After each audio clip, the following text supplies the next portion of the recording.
परमेश्वर पिता का धन्यवाद करती हूँ आप सबों को शालोम एक बार फिर से। और कल के दिन में जैसे ही मैं स्तुति करी उसी समय मेरी बहन आ गई थी। मतलब वो दोपहर से निकली थी पर वो यहाँ आई तो उसी समय आई थी।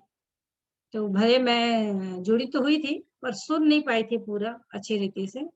लेकिन आज सुबह मैं जब वचन को सुनी तो प्रभु के दास ने जो बातों को बताया वो मैं सुनते चली गई और मैं देखते चली गई अपने जीवन को कि वाकई में वो जो जितनी बातों को बता रहे थे वो सब मेरे ऊपर घटा। जो 3.5 साल में स्थिति में थी 2017 के सितंबर से लेके और अभी 21 जनवरी तक। और वाकई में वो मतलब शो नहीं करता है दुष्ट और अशुद्ध आत्मा। वो किस रीति से धीरे धीरे धीरे धीरे आ करके अंदर वास करके और बहुत ऐसे टॉर्चर करता रहता है अंदर ही अंदर। वो बाहर से ठीक दिखते हैं अपन, लेकिन अंदर से वो जो दुख और पीड़ा जो होते रहती है वो उसको वही व्यक्ति समझता है। और जब मैं सुन रही थी इन बातों को तो मेरे को बिल्कुल लग रहा था कि वाकई में ये लूका जिससे बता रहे थे तो वो वैसे ही स्थिति मेरी थी। और मैं किसी को बता नहीं पाती थी, न बोल पाती थी क्या हो रहा है मेरे साथ करके। और प्रभु के वचन से भी मैं बोलती रहती थी, 51 को भी बोलती थी कि पवित्र आत्मा को मेरे से अलग मत करिए, नए सिरे से मेरे को उत्पन्न करिए, ऐसे करके बहुत सारे वचन को मैं बोलती थी। लेकिन फिर भी वो शांति वो आनंद जो मुझको पहले जीवन पाने पे मिला वो मिलते ही नहीं था, वो हो ही नहीं रहा था। और जबकि बेला दीदी भी प्रार्थना करी थी मेरे लिए, उनसे बात भी नहीं कर पाती थी मैं, कुछ समझ में ही नहीं आता था, ऐसी स्थिति थी। और ये सारी बातों को मैं कल के दिन में मैं वचन जब आज सुबह मैं सुनी तो देखी। और जो उन्होंने बताया बेटे रुपेश ने कि वो कैसे वो प्रभु के चरणों में बैठा, मतलब कि व्यक्ति जब छूट जाता है तो कैसे प्रभु के चरणों में बैठ जाता है, वो पाँव में यीशु के पाँव के पास बैठ जाता है। तो ये काम होना चाहिए। तो वाकई में मैं देखी कि ये काम हुआ और भी अधिक मैं उसके समीप आई और भी अधिक प्रभु के प्रेम को जानी। और जो बात ये कि वो मुझे जानते हैं तो इसमें जैसे लिखा हुआ है पहला कुरिन्थी उसके 8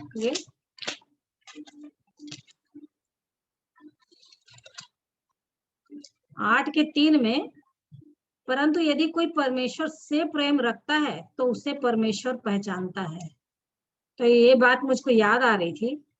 तो इसी बात को मैं देख रही थी कि वाकई में छूटने के बाद, छुटकारा पाने के बाद, क्योंकि ये जो वचन है भजन संहिता 124 उसका जो 4 से है, हम उसी समय जल में डूब जाते और धारा में बह जाते, उमड़ते जल में हम उसी समय ही बह जाते। धन्य है यहोवा जिसने हमको उनके दांतों तले जाने न दिया। और इस वचन के द्वारा प्रभु मेरी सहायता किए। और इसके पहले 2001 में जब मेरी स्थिति बिगड़ी थी उस समय भी मुझको प्रभु ने 124 का 7 और 8 वचन से ही फिर से ज्यों का त्यों किया था। हमारा जीव पक्षी की नाई चिड़ी मार के जाल से छूट गया, जाल फट गया, हम बच निकले। यहोवा जो आकाश और पृथ्वी का करता है हमारी सहायता उसी के नाम से होती है। ये अद्भुत रीति से एकदम बता नहीं सकती ये वचन कैसे शब्द से आया और मेरे अंदर की सारी बातें, मेरे अंदर का सारा भड़ास निकल गया एकदम से। मैं तुरंत इस वचन के द्वारा ज्यों का त्यों हो गई। जबकि मैं सोचती थी कि कैसे होगा कैसे होगा, बहुत सारा उपाय, बहुत सारा उपाय, कहाँ कहाँ नहीं जाना, कहाँ कहाँ दासों को बुलाना, मीटिंग अटेंड करना, कन्वेंशन कुछ भी, और लोग आ रहे हैं प्रार्थना कर रहे हैं, बहुत मतलब किसी भी रीति से मैं ठीक हो जाऊं। पति भी लगे हुए थे कि क्या हो गया इसको और कैसी भी रीति से ठीक हो जाए करके। और इस रीति से जब मैं आज के दिन में वचन को देख रही थी कि जो स्थिति मेरी हुई थी और मैं बिल्कुल चुप हो गई थी, शांत, बिल्कुल मेरे गले तक को वो दबा के रखा था क्योंकि मैं बोल ही नहीं पाती थी ना कुछ भी नहीं, इस रीति से था। तो जब बता रहे थे कि वो अपने को जानता हूँ परमेश्वर बोलते हैं, और मैं तुम्हें नहीं जानता वाला दोनों है। तो इसी बात को वचन से प्रभु दिखाए कि जो परमेश्वर से प्रेम रखता है, और रोमी 8 का जो 29 में कि जो परमेश्वर से प्रेम रखते हैं उन्हीं के लिए सब बातें मिलकर। मुझको ये वचन भी बहुत पहले 2009 में प्रभु मेरे से बात किए थे, और डायरेक्ट पूछे तू मेरे से प्यार करती है क्या? मैं बोली हाँ मैं करती हूँ। तो दुख उठा, बस इतना भर बोले। और वो उस समय की स्थिति तो अलग ही थी। तो प्रभु का मैं धन्यवाद देती हूँ कि कुछ भी होता रहे, और प्रभु मेरे को इतना अधिक अभी जो छुटकारा दिए हैं बहुत पूरी रीति से, तो मैं उस प्रेम को भूल ही कैसे सकूंगी। और मैं उसके प्रेम को और भी जानते हुए और भी उसकी समीपता में आते आ रही हूँ।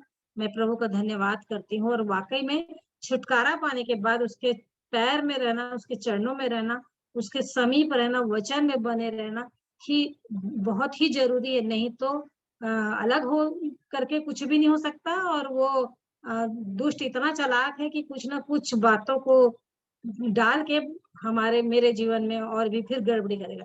लेकिन इन बातों की समझ वो प्रभु मेरे को दे दिए हैं। तो मैं प्रभु का धन्यवाद करती हूँ, वचन की तारीफ करती हूँ। वाकई में वचन इतना अधिक सामर्थी है कि ऐसा लगता है कि परमेश्वर बस वचन से आ गए हैं और बात करते रहते हैं। ऐसा लगता रहता है कि बता नहीं सकती कि उसकी उपस्थिति कितनी अधिक महसूस होती है, कि वो हर पल साथ में रहते हैं और हर पल मैंने हर बात की भी अगुवाई करते हैं। तो मैं प्रभु का धन्यवाद करती हूँ कि उन्होंने मेरे को आज के दिन में कल के वचन से मुझको आशीष दी।